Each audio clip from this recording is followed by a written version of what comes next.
Messieurs, dames, bonjour. Vous êtes sur la chaîne de Moulay Kazaoui et aujourd'hui on vous raconte et traduit l'histoire du roi Odocorn. Qui était Duncannon? Duncannon était connu pour être un roi, un guerrier, d'une grande richesse et d'une armée impitoyable. Il était aussi connu pour être pieux et rétablir l'ordre. Il aimait faire la guerre. Duncannon était connu pour être un roi conquérant. On dit de lui qu'il a voyagé un peu partout dans toute l'Atlantique et y a rencontré différents peuples qu'il a assiégés avec son armée. Et on dit de lui qu'à chaque fois qu'il a assiégé un peuple, il aura rétabli la loi et leur a donné des écoles d'apprentissage de métiers, mais aussi la religion. On dit aussi qu'il passait d'un peuple à un peuple, d'un peuple à un peuple, d'un peuple à un peuple, jusqu'au jour où il est tombé sur un peuple qui était déjà assailli par un autre envahisseur à part lui. Donc ce roi était déjà envahi par un autre envahisseur constamment, année après année. Il était envahi par le peuple dit El-Hazouz et Mazouz. Qui était El-Hazouz et Mazouz? Hazouz et Mazouz étaient un peuple guerrier avec une grande population composée d'enfants qui étaient connus pour envahir les autres et pour tuer et leur voler leurs richesses. Ils étaient décrits comme étant des hommes de petite taille, mais avec une force et une technique de guerre infaillible. Donc, El-Caron a accepté. Il a ainsi posé son armée sur le territoire et s'est opposé à Hazouz et Mazouz. Il a donc accepté de prendre son armée et de les défendre contre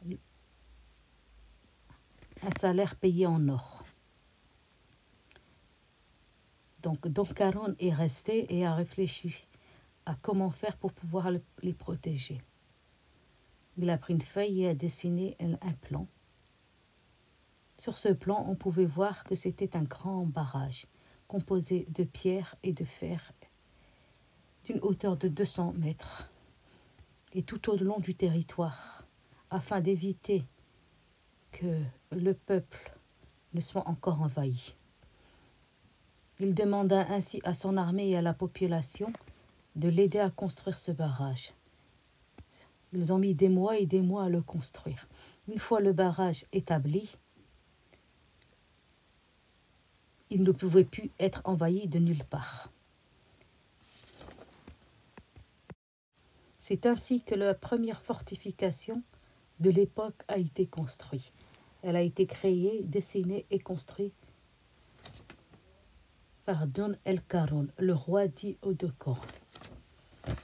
Mais avant de partir, il a bien dit au peuple qu'un jour Hazouz et Mazouz viendront et les envahiront à nouveau, car un jour dans le futur, le barrage céderait. Et alors que ce peuple n'aurait qu'à prier Dieu pour les protéger de Hazouz et Mazouz, les envahisseurs de petite taille. Duncannon a dit qu'il fallait continuer de prier, demander à Dieu de les protéger et il repartit sur ses propres terres. C'est ainsi que les premières fortifications ont été créées. À l'époque du roi Odocorn, il avait construit ce barrage à la limite d'un fleuve. Après le barrage, on y trouvait directement un fleuve et après on pouvait entrer sur le territoire. C'est ainsi que Duncannon est retourné dans son pays d'origine, mais a dit au roi qu'un jour, dans le futur lointain, les fortifications risqueraient de céder et là, il devrait prier Dieu de les protéger contre le peuple de petite taille guerrier. Merci, au revoir. C'était l'histoire de El-Caron, le roi Odocorn. Merci de liker et de vous abonner. sur la scène de Moulay Kazaoui.